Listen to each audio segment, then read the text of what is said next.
الطبق الرئيسي لعيد الأضحى المبارك.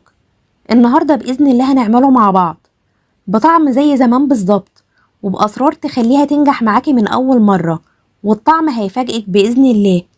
أنا عبير، لو أول مرة تشوفوا قناتي أتمنى لو عجبتكم تشتركوا في القناة، ويلا نسمي بسم الله ونصلي على الرسول عليه أفضل الصلاة والسلام ونبدأ على طول. بسم الله. في البداية هنبتدي نسلق اللحمة.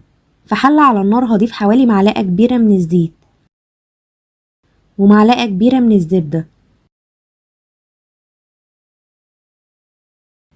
بعد ما سخنوا هنزل بكيلو من اللحمة واديها صدمة.